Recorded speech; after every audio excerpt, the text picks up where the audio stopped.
नमस्कार, मैं दिव्यांशी आप सभी का स्वागत करती हूँ स्टडी आईक्यू के एक अनोखे इनिशिएटिव पर जिसका नाम है ministry of current affairs by doctor Gaurav Garg. आज इस इंटरव्यू सेशन में हमारे साथ जुड़े हैं रुपेश मिश्रा, जिन्होंने आरआरबी पीओ 2022 एग्जामिनेशन क्लियर किया है। चलिए सीधी बात करते हैं रुपेश से और जानते हैं उनका सफर एग्जामिनेशन क्लियर करने तक। वेलकम रुपेश और बहुत ढेर सारी बधाई। Thank you. रुपेश, थोड़ा सा इस एग्जामिनेशन के जर्नी के बारे में हम आपसे जानेंगे, लेकिन उससे पहले थोड़ा सा अपने बारे में बता दीजिए ऑडियंस को। सो बेसिकली मैं यूपी से हूँ और मैंने अपनी ग्रेजुएशन 2017 में कंप्लीट की थी।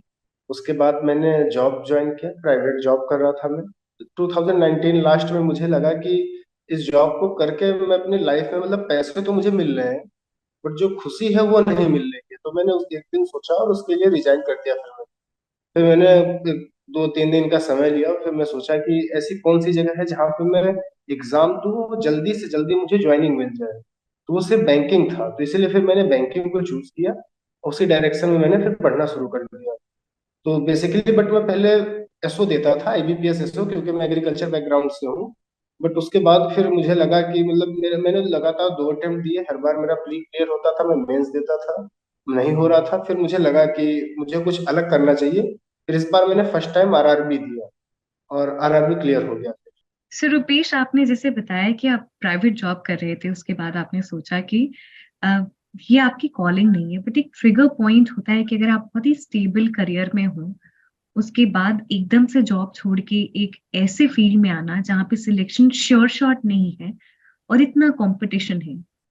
कैसे अपने आप को तैयार किया, अपने दिमाग को तैयार किया, अपने माइंडसेट को स्ट्रॉन्ग किया कि यही करना है और इसके लिए जॉब भी छोड़ सकते हैं?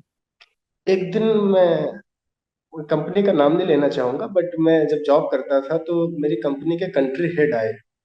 और उस दिन हमारी कस्टमर्स की मीट थी। वो कंट्री हेड आए, उन्होंने कस्टमर से डिलीवरी देना था। उन्होंने कस्टमर को की दी और उससे कहा कि मैं, वो कस्टमर ने पूछा उनसे कि आप कौन हैं। तो उन्होंने कहा कि मैं कंट्री हेड हूँ। कस्टमर बोला मैं मान कैसे लूं, आप तो एक गाड़ी में आए हो, सिर्फ एक इनोवा है, ना आगे कुछ है ना पीछे कुछ है। मैं मान कैसे लूं कि आप कंट्री हेड हो। ये बात मुझे बहुत, मतलब ये बात मुझे अंदर तक लगी। मैं अपने आप को उस कंपनी में कंट्री हेड ही सोचता था।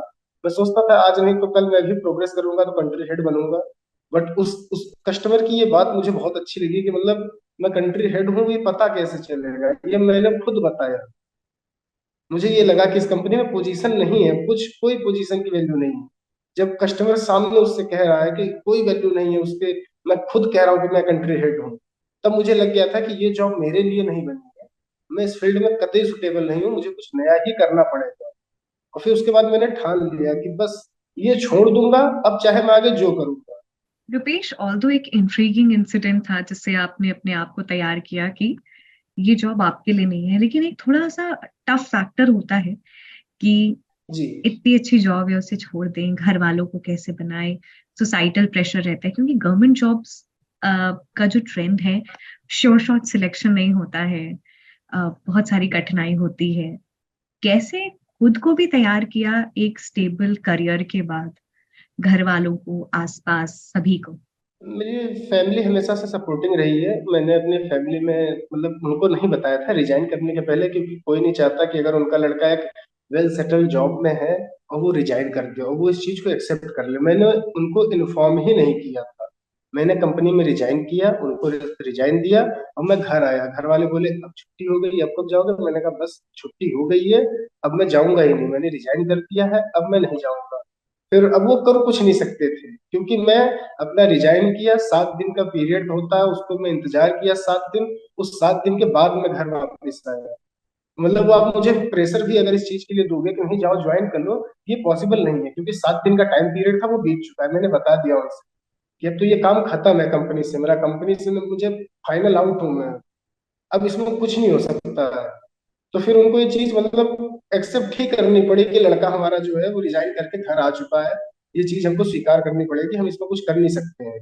फिर उन्होंने, मतलब बुरा सबको लगता है, पर उन्होंने भारी मन से इस चीज को स्वीकार कर लिया कि चलो जो भी किया किया, अब क्या कर सकते हैं। सो रुपेश, अगर आपकी इस एग्जामिनेशन जर्नी के बारे में बात करें, आपने भी बताया कि टोटल एग्जामिनेशन में 5वें अटेम्प्ट था। कभी लगा कि गलत डिसीजन ले लिया है जॉब छोड़ के, क्योंकि पहले अटेम्प्ट में you didn't get the success?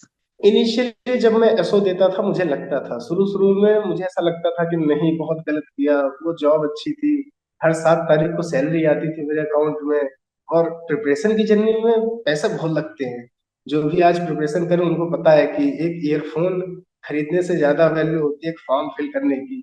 आप ईयरफोन नहीं अफोर्ड कर सकते हो, मेरे नहीं है, बट आपको एक फॉर्म तो फिल करना पड़ेगा अगर आप प्रिपरेशन कर रहे हो। तो वो तो टफ होता है, और इनिशियली हमेशा मन में आता है, अगर आप कुछ भी कर रहे हो तो आपके मन में ये हमेशा आएगा कि जरूरी नहीं है कि मुझे सफलता मिल जाए। बट मेन चीज कंसिस्टेंसी होती है, कंसिस्टेंसी इज द की। अगर आप किसी चीज पे हमेशा डटे रहोगे, हमेशा जुटे रहोगे, तो वो चीज आपको मिलेगी। टाइम मैटर नहीं करता, आप ज्यादा टाइम लग रहा है, मेरे केस में मुझे ज्यादा टाइम लग रहा था तो मैंने सोचा कि मैं इस चीज को ब्रांड बनाऊं। मुझे मानता हूँ मेरा समय ज्यादा लग रहा है, कोई बात नहीं, बट मैं इस चीज को इतना बड़ा करूंगा ना कि लोग टाइम टाइम के आगे नहीं पूछेंगे कि तुम्हारा 4 साल में कैसे हुआ। लोग ये कहेंगे कि तुमने किया और 4 साल में किया, बट कैसे किया। इसलिए मतलब मैंने ये सोचा कि बेसिकली मेरे मन में ये था कि मैं ठीक है नहीं हो रहा है, पहले तो मैं एसओ देता था, एसओ में मैं लगातार आउट हो रहा था, फैमिली भी जान रही थी कि ठीक है लड़का पढ़ उतना नहीं हो रहा है, ये हो रहा है कंपटीशन का टाइम है। बट धीरे धीरे उनको मतलब मैंने बताया कि देखो मैं कर रहा हूँ, मुझे पता है क्या करना है। मेरे ऊपर एक पहले से प्रेशर है, वो मेरा खुद का प्रेशर है, मैंने बना रखा है कि मुझे एग्जाम क्लियर करना है। अब उसके ऊपर मैं आपकी एक्सपेक्टेशंस नहीं ले सकता हूँ कि मैं आपको बताऊं कि मैं अगले साल कर लूंगा, क्योंकि मेरे ऊपर दो दो बोझ हो जाएंगे ना। एक तो मुझे खुद को है कि नहीं मुझे खुद को क्लियर करना है, एक मैंने आपसे बता भी दिया कि पापा मुझे भी करना है, तो पापा की भी एक्सपेक्टेशन मेरे ऊपर ही आ जाएंगे कि मेरा बेटा करेगा। इसलिए मैंने कहा कि जो भी है वो मैं खुद हैंडल करूंगा, अपना प्रेशर है, अपनी लाइफ है, खुद मैनेज करना है, तो मैं इसे सोलली खुद देखूंगा। फिर उसके बाद मैंने एसओ का सेकंड अटेम्प्ट दिया प्रीवियस ईयर। एसओ का सेकंड अटेम्प्ट मेरा अच्छा हुआ, मैं मेंस इंटरव्यू भी दिया मैंने। इंटरव्यू में मैं अच्छे मार्क्स मिले, 73 मार्क्स मिले, बट ओवरऑल मैं आउट हो गया। 1 अप्रैल को रिजल्ट आया उसका, और मैंने देखा कि मैं आउट हूँ। बहुत बुरा लगा, मतलब उस दिन मुझे लगता है कि मैं मतलब रिजल्ट देखा मैंने 10 बजे, और 12 बजे तक मैं सिर्फ उसी चेयर में बैठा रहा। मैंने ये सोचा कि मैं अपनी लाइफ बर्बाद कर रहा हूँ। उस दिन मुझे लगा कि मतलब बहुत बुरा हो गया मेरे साथ, इससे ज्यादा बुरी चीज कोई नहीं हो सकती। शुरू के 2 घंटे मैं यही चीज सोचते हुए बैठा रहा। फिर मैंने ये सोचा कि अब जो हो गया वो तो हो गया, बट मैं अपना भी फ्यूचर बना सकता हूँ। मैं तो उसी दिन सोच लिया कि अब मुझे इस बैंकिंग में सबसे पहला रिजल्ट आरआरबी का आता है अगला सीजन। अब अप्रैल से अगस्त में फॉर्म आएगा और आरआरबी का रिजल्ट 1 जनवरी को आएगा, उसके पहले कोई रिजल्ट नहीं आएगा। तो मैंने सोच लिया कि अब जो है मुझे आरआरबी देना है, आरआरबी पीओ, और यही निकालना है। तो मैंने शुरू किया, बीच में आईडीबीआई एएम आया, उसके पहले आईडीबीआई एएम मतलब पीजीडीबीएफ आया था, तो मैं सोचा कि चलो ये भी दे देते हैं। तो मैंने उससे के लिए किया उसमें, और वो मेरा निकल गया। उसमें मेरा हो गया, मैं इंटरव्यू देने गया, इंटरव्यू भी मेरा हो गया, मेडिकल भी कराया मैंने, बट मैंने उसे ज्वाइन नहीं किया। फिर घर वालों ने प्रेशर दिया कि तुम फिर अपनी लाइफ के साथ खेल रहे हो, इतने लंबे समय के बाद तुम्हारा एग्जाम निकला, तुम जा नहीं रहे हो। मैंने कहा कि देखिए अगर मुझे आईडीबीआई में जाना होगा मैं अगले साल चला जाऊंगा, बट मुझे नहीं जाना है, मुझे आरआरबी पीओ में जाना है, ये मैंने सोच रखा है। जिस दिन मेरा आरआरबी पीओ का इंटरव्यू था उसके अगले दिन आईडीबीआई में मेरा वहां पे जाना था, मुझे रिपोर्ट करना था, बट मैंने मना किया। उन्होंने बहुत प्रेशर दिया फिर से कि नहीं जाओ जाओ, लाइफ सेट हो जाएगी। मैंने कहा नहीं, आरआरबी पीओ तो आरआरबी पीओ, उसके पहले कुछ नहीं। फिर उसके बाद थक हार के क्या कर सकते थे। फिर उन्होंने कहा ठीक है भाई तुम्हारा मन है, तुम 4 साल बर्बाद किए, 1 साल और करोगे। मैंने कहा मैं देख लूंगा इस चीज को, बट फिर आरआरबी पीओ में हो गया। रुपेश, आपने जैसे बताया कि घर वाले भी पूछते थे क्या तैयारी है, किस तरीके से एग्जामिनेशन दे रहे हो, और ये बहुत स्वाभाविक है कि घर वाले पूछेंगे, क्योंकि वो चिंतित रहते हैं, वो कंसर्न रहते हैं आपके लिए, आपके भविष्य के लिए। और ये सिर्फ शायद ये आपकी कहानी नहीं, ये लाखों एस्पिरेंट्स की कहानी है। इस परिस्थिति में जब घर वाले पूछते हैं, आसपास वाले पूछते हैं, और अपने आसपास वाले जो मित्र होते हैं जो राइज करते रहते हैं अलग अलग जॉब्स में, इस सब सिचुएशंस को देखकर किस तरीके से अपने आप को फर्म रखें, अपने माइंडसेट को फर्म रखें कि जो ठाना है उसको कर लेंगे, आपने कैसे किया? देखिए जो भी मैं भी एक, अभी भी मैं भले पीओ निकल के आया पर मैं अभी भी एक कैंडिडेट हूँ, एक स्टूडेंट हूँ मैं अभी भी, और मैं जानता हूँ कि बहुत ऐसे लोग हैं हर साल बैंकिंग में, एक किसी भी बैंकिंग एग्जाम के लिए 7 से 8 लोग अपियर होते हैं, 7 से 8 लाख लोग अपियर होते हैं। और मुश्किल से 500-600, पीयू के केस में 5,000-6,000 जितने ही बच्चे सेलेक्ट होते हैं। तो ये बहुत टफ जर्नी है। और अगर जर्नी टफ होती है तो उसके लिए हमको प्रिपरेशन अच्छी करनी पड़ती है। मैं मैं मेरे बाबा जो है वो काफी बुक्स पढ़ते थे, वो अभी भी पढ़ते हैं। तो मैं उनकी बुक्स बुक्स लेके उसमें से जो कहानी टाइप की चीजें होती थी, छोटी सी कहानी, मैं उनको पढ़ लिया करता था। तो उसमें एक मैंने जॉर्ज वाशिंगटन का एक बारे में पढ़ा था। जॉर्ज वाशिंगटन लकड़हारे थे, तो उन्होंने कहा था कि अगर मुझे कोई लकड़ी 24 घंटे में काटनी है तो मैं अपना मैक्सिमम समय अपने कुल्हाड़ी को तेज करने में लगाऊं। तो ये चीज मुझे बहुत अच्छी लगी, और मैंने इसी चीज को अपना मोटो बनाया कि मैं जंग में ऐसे नहीं कूदूंगा कि फॉर्म आया फिल कर दिया, नहीं, मैं ऐसा कभी नहीं करूंगा। पहले मैं अपने आप को तोड़ूंगा, अपने आप को उस स्तर पे खड़ा करूंगा कि जहां पे मैं हूँ, जहां पे से एग्जाम निकल सकता है, उसके बाद में एग्जाम के लिए अपियर होऊंगा।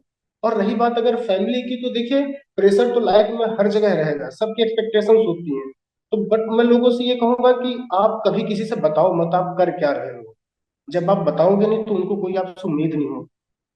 आप उनको बताओगे ही नहीं कि आप कर क्या रहे हो तो उन्हें आपसे कोई उम्मीद ही नहीं होगी। जब उन्हें कोई आपसे उम्मीद नहीं होगी तो आपसे पूछेंगे नहीं कुछ। और जब वो पूछेंगे नहीं तो आप सोचने पर, इस चीज को आप याद रखो कि अगर सफलता मिलेगी तो आपको मिलेगी, अगर नहीं मिलेगी तो आपको ही नहीं मिलेगी। तो अगर आप कुछ भी कर रहे हो, आप पढ़ने की जगह पे बैठे हो, टाइम वेस्ट कर रहे हो, घूम रहे हो, ये सिर्फ आपका नुकसान है। जिस दिन आप ये चीज समझ गए कि ये आप अपना समय बर्बाद कर रहे हो, उस दिन आपको कोई नहीं रोक सकता। उसी दिन सफलता आपकी है, जिस दिन आप ये समझ गए कि बस ये चीज जो मैं कर रहा हूँ ये ही मेरी सफलता के लिए मुझे पीछे ले जा रही है। उसी के अगले दिन सफलता आपकी है। वो अलग बात है कि चाहे जिस क्षेत्र में हो, आप पढ़ रहे हो, आपके व्यवहार में हो, बस आपको ये पता होना चाहिए कि गलत क्या है, सही क्या है, मैं जो कदम उठा रहा हूँ उसका परिणाम क्या है। बस सफलता के लिए मूल मंत्र यही है कि आपको हर एक कदम पे अपना परिणाम दिखना चाहिए। अगर आप सुबह 9 बजे उठ रहे हो तो आपको ये सोचना चाहिए कि सुबह 6 से लेकर 9 तक का जो टाइम था, उस टाइम को मैंने वेस्ट किया है। बस आप 3 घंटे मूवी देखने गए तो आप ये भी सोच सकते हो कि 3 घंटे में 2 मॉक दे सकता था, या फिर मैं करंट अफेयर्स देख सकता था। बस बहुत लंबा सफर नहीं होता। एक बैंकिंग के लिए आपको क्या चाहिए होता है कि आपको मुश्किल से 3 से 4 महीने फुल फ्लेश्ड उसको दे दो, पूरा टाइम दे दो आप, उसमें कोई वो मत रखो, आपको रिजल्ट मिल जाए। बस लोग वही 3-4 महीने लगातार नहीं दे पाते, कंसिस्टेंसी नहीं बना पाते लोग। आज दे दिया कल कहीं चले गए, नहीं हो पाएगा भाई आपका। आपको रोज देना पड़ेगा। जो एग्जाम आप आरआरबी का फेस करोगे, उस एग्जाम के माहौल में, उस टेंस माहौल में आपको रोज रहना पड़ेगा। मैं डेली मॉक देता था ताकि मैं हमेशा फील करूं कि मैं एग्जाम दे रहा हूं। मैंने ऐसा कोई मॉक नहीं था जो परचेज नहीं किया और जिसको दिया नहीं, सिर्फ इसीलिए कि मुझे वो देखना था कि वो मतलब वो दिन, उस जब उस दिन सच में आए तो मैं अपने आप को कमजोर ना महसूस करूं। एक जंग है, उस जंग में जाने के पहले आपको कई जंग लड़नी पड़ेंगी। जब आप हर उस जंग से अनुभव रहेगा आपको, तो आप उस जंग के लिए अपने आप तैयार होंगे, क्योंकि आपको पता वो बहुत बड़ी चीज नहीं है। ये तो मैं रोज करता था, मैं रोज करता था, अपने घर पे बैठ के करता था, आज यहाँ बच्चों के साथ बैठ के कर रहा हूँ। मेरा रोज अच्छा होता था, आज मेरा इनके साथ भी अच्छा होगा। बस कोई मैटर नहीं करता ये। आपको बस अपने लक्ष्य के बारे में एक नजर होनी चाहिए, बस कि मुझे जाना कहाँ है। रास्ता लंबा है, छोटा है, कैसे टेढ़ा है, मेढ़ा है, कोई फर्क नहीं पड़ेगा। बस आपको ये पता होना चाहिए कि आपको जाना कहाँ है। अगर आपको ये याद रह गया कि आप जाएंगे कहाँ, आप पहुंच जाओगे, आप हमेशा पहुंचोगे। बट अगर आप ये बीच में भूल गए, आप निकले पढ़ने के लिए कि चलो मैं पढ़ने जा रहा हूँ, फिर कुछ देर बाद आप इधर उधर भटक गए, फिर खत्म है, पढ़ाई वहीं पे खत्म है। आप 4 से 5 महीने आप लगातार पढ़ के बैंकिंग निकाल सकते हो, बट लगातार, उस लगातार में बीच में कुछ नहीं होना चाहिए कि मामा के यहाँ चले गए 2 दिन, नहीं हो सकता। 4 से 5 महीने अगर कोई भी लगातार पढ़ रहा है, वो हर एक बैंकिंग एग्जाम क्लियर कर सकता है, इतना टफ नहीं है। मैंने खुद करके देखा है। इसके पहले मैं कभी एग्जाम नहीं दिया हूँ, ये मैंने करके भी देख लिया है, तो ये सच है। स्टडी आईक्यू गौरव सर का कितना अहम रोल रहा है आपका एग्जामिनेशन क्लियर करने में? मैंने पिछले साल आईबीपीएस एसओ के पहले आईबीपीएस क्लर्क फिल किया था, और देखने के लिए कि मेरा एसओ का प्रीलिम्स निकलेगा कि नहीं। उसके पहले क्लर्क का एग्जाम हुआ, तो मैं तो सोचा कि क्लर्क दे के देख लेते हैं। अगर क्लर्क में अच्छे मार्क्स आ गए तो मतलब एसओ में भी आएंगे, एसओ का प्री निकल जाएगा। तो मैंने क्लर्क दिया, और पता नहीं कैसे क्लर्क का प्रीलिम्स निकल गया मेरा। तो मैंने कोई पढ़ाई नहीं की थी, तो मैं क्लर्क का मेंस देने गया, क्लर्क का मेंस दिया मैंने। मेरे 60 मार्क्स आए, मतलब 30 मार्क्स आए, और यूपी की कट ऑफ 33 गई थी। तो मैंने ये देखा कि मेरे से मतलब कट ऑफ से 3 मार्क्स कम है, और मेरे जीए में 2 नंबर आए। तो मतलब मुझे ये चीज लगी कि एक जॉब तो मेरे पास थी, बहुत पास थी ये जॉब मेरे, सिर्फ 6 नंबर की बात थी। और ऐसा नहीं कि इतना टफ आया था कि मैं कर नहीं सकता था। तो मुझे इस चीज को मतलब मैंने देखा कि जॉब हाथ से निकल गई। तो इस चीज को मैंने देखा कि कैस क्या वजह रही। तो उसमें सिर्फ एक वजह थी, मैथ रीजनिंग इंग्लिश सबके अटेम्प्ट मेरे अच्छे थे, तभी मेरे 30 मार्क्स आए। बट वो जीए के 2 नंबर उसकी वजह से हुआ। तो मैंने उसे फिर सोचा कि मुझे कुछ जीए के लिए करना चाहिए। तो फिर मैंने लगभग लगभग हर सोर्स पे देखा क्या है कैसे है, और किस सबसे पूछा, लोगों से भी पूछा। बैंकिंग में सबसे अच्छी बात यही है कि आपको बताने वाले बहुत लोग मिलते हैं, यूट्यूब पे मिल जाएंगे, टेलीग्राम ग्रुप्स मिल जाएंगे। मैंने सबसे पूछा तो लोगों ने कई कई तरीके की बातें बताई, इससे पढ़ लो उससे पढ़ लो, बट वो अलग चीज थी। फिर एक बार मुझे टेलीग्राम पे मिले वो सिलेक्टेड कैंडिडेट थे, उन्होंने कहा कि भाई गौरव गर्ग सर को भी देख लो। तो मैंने गौरव गर्ग सर का यूट्यूब पे वीडियो वीडियो 1 2 बार देखा था। मैं सोचा हाँ चलो ठीक है। तो एक लड़का था, उससे मैंने मांगा कि भाई 1 2 दिन के लिए मुझे दे दो, मैं थोड़ा देख के आपको वापस कर दूंगा। तो उन्होंने कहा ठीक है ले लो। मैंने उनकी 1 2 वीडियो देखी, तो मैं देखा कि गौरव सर बात को लिंक कैसे करते हैं। देखिए, आपको मैथ पढ़नी है, रीजनिंग पढ़नी है, इंग्लिश पढ़नी है, तो आपका दिमाग जो है आप उसी में रह जाता है। जो कर रहे हैं उनको पता है कि दिमाग उसी उतने में रह जाता है प्री मेंस करने में। तो एक ये बर्डन एक्स्ट्रा आता है, और लोगों को लगता है कि अरे इसमें हम मार्क्स थोड़े से ले लेंगे, कट ऑफ क्लियर कर लेंगे, सेक्शनल कट ऑफ क्लियर कर लेंगे। ऐसा नहीं है। आप इसमें स्कोर कर सकते हो। इसमें स्कोर करने के लिए आपके पास अप्रोच होनी चाहिए, और वो अप्रोच गौरव सर देते हैं।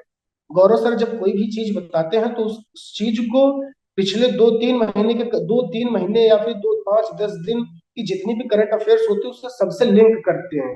और यही करंट अफेयर याद करने का मूल मंत्र है कि लिंक होना चाहिए। लिंक, अगर आपका लिंक बन गया तो वो आपके दिमाग में ऑटोमेटिकली क्लिक होता रहेगा। हमेशा वो क्लिक होगा अगर आपको लिंक पता है। आपको एमपी से अगर याद आ गया कि एमपी में कौन सा नेशनल पार्क है, एमपी के गवर्नर कौन है, एमपी के मुख्यमंत्री कौन है, क्या है कैसे है, बस उसी दिन आपकी जीए तैयार है। बट उसके लिए मेहनत करनी पड़ती है। बट गौरव सर ने वो चीज दिखाई कि आप ये कर कैसे सकते हो। गौरव सर ने मतलब मैंने गौरव सर से सिर्फ ये सीखा कि हम अप्रोच, जो हमारी अप्रोच है मैथ और रीजनिंग और इंग्लिश को लेके, वही अप्रोच हम जीए में भी लगा के जीए को स्कोरिंग सब्जेक्ट बना सकते हैं। और मैंने उसी चीज पे फिर काम किया। मैं गौरव सर के डेली वीडियोस देखता था, कोई नोट्स नहीं बनाया मैंने, ना मैंने कहीं पे कुछ लिखा। बस मैंने सिर्फ एक काम किया, मैं गौरव बैठ जाता था, गौरव सर की वीडियो लगाई, ईयरफोन लगाया, पूरा वीडियो कंप्लीट किया, उसके बाद दूसरा वीडियो देखा, तीसरा वीडियो देखा, फिर मैंने उसको रिवाइज भी किया दोबारा, फिर उसके बाद मैंने उसको 1.25 पे रिवाइज किया।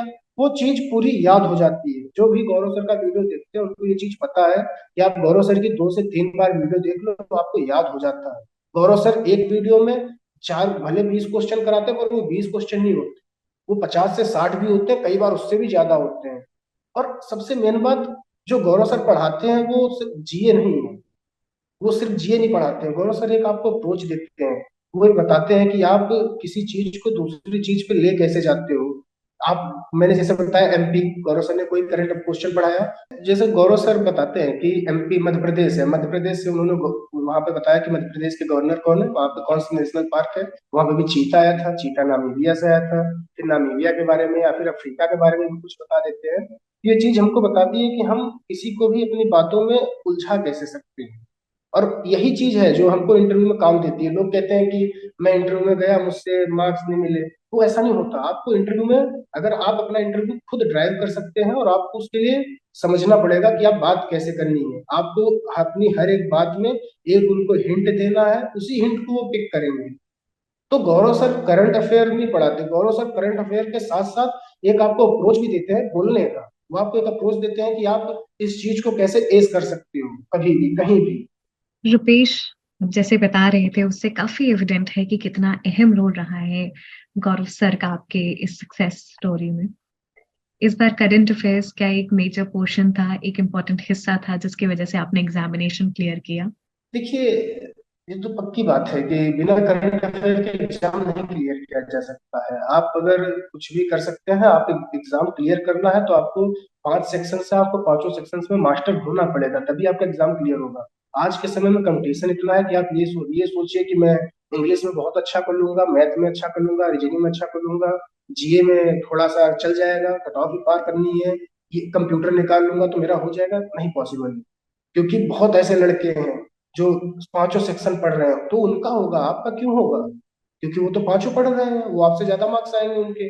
आज के समय में आपको हर सेक्शन में बैलेंस बना के चलना पड़ेगा। आपने, गौरव सर ने आपको मेरा मेंस का स्कोर कार्ड भी दिखाया होगा। मैंने रीजनिंग, इंग्लिश, मैथ, तो तीनों में 25 से 27 के अराउंड स्कोर किया है, और कंप्यूटर में 70.75, और जीए में भी इतना है।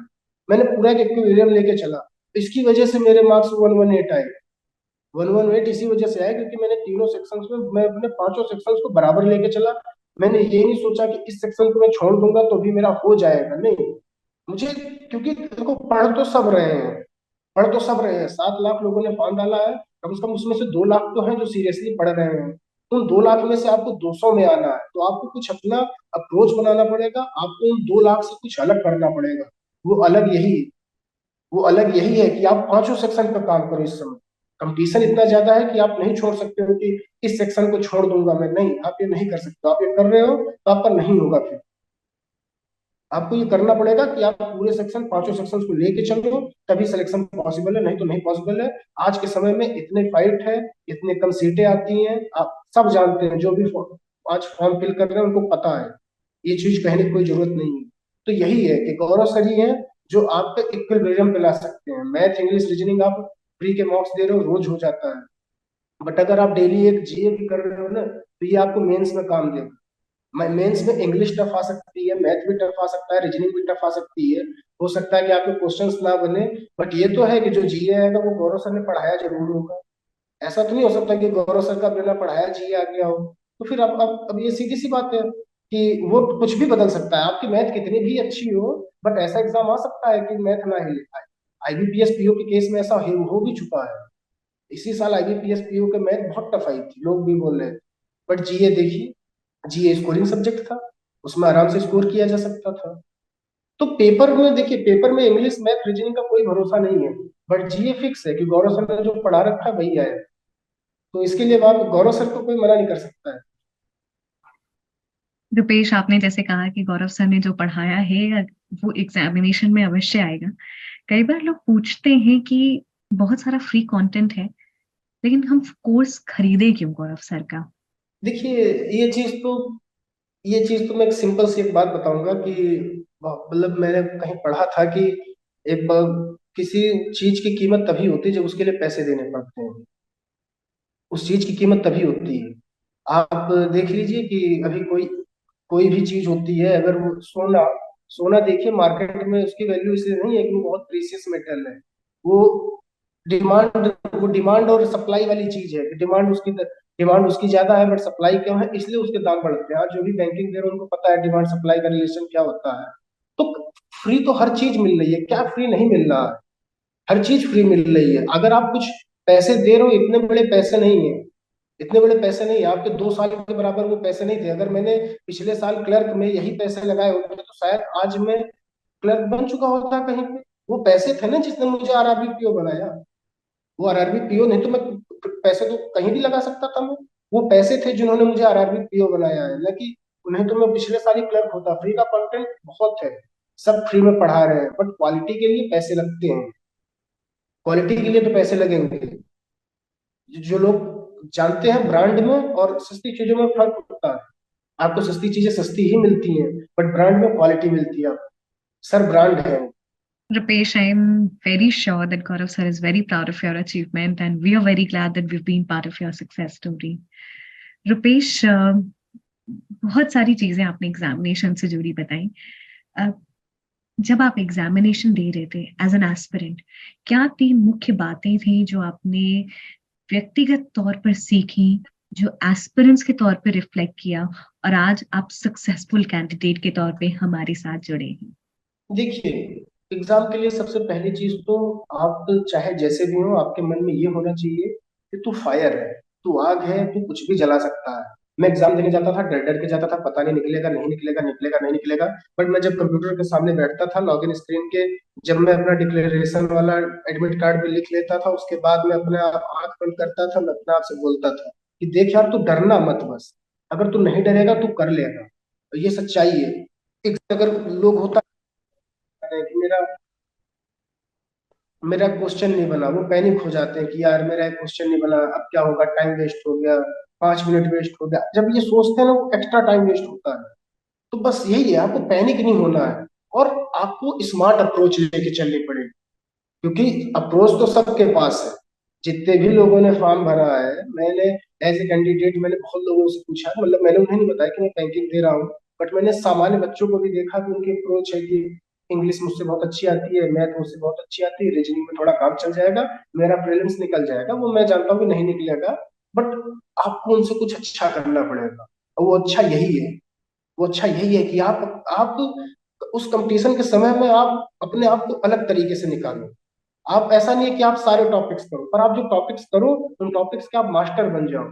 उस आप ऐसा ऐसा ना करो कि मैं ये इस चीज को छोड़ दे रहा हूँ, ऐसा तो कभी ना करो। हर एक टॉपिक ऐसा होना चाहिए जिसके क्वेश्चन आपसे बनते हो, बट मास्टर, कुछ में मास्टर हो जाओ, कुछ में मास्टर हो जाओ, कुछ में छोड़ दो, जो इंपॉर्टेंट है उनमें मास्टर बन जाओ। और तीनों सेक्शंस को अहमियत दो।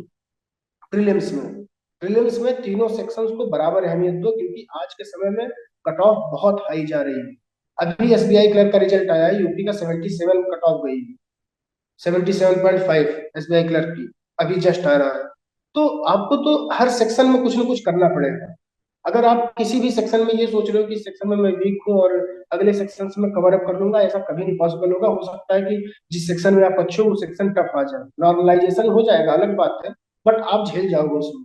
आप रिस्क ना लो इस चीज के लिए। आप अगर कैंडिडेट से, अगर आप चाहते हो कि आप एक कैंडिडेट से आपका स्टेटस बदले, अगर आप चाहते हो कि जब आप एग्जाम देने जाओ तो जो लोग जो बैंक से आते हैं, कभी भी कभी आपको मौका मिले कि आप भी बैंक से बनकर उन कैंडिडेट्स को देखो जो एग्जाम देने आते हैं, तो आपको कुछ ना कुछ तो बदलना पड़ेगा, मेहनत तो करनी पड़ेगी आप।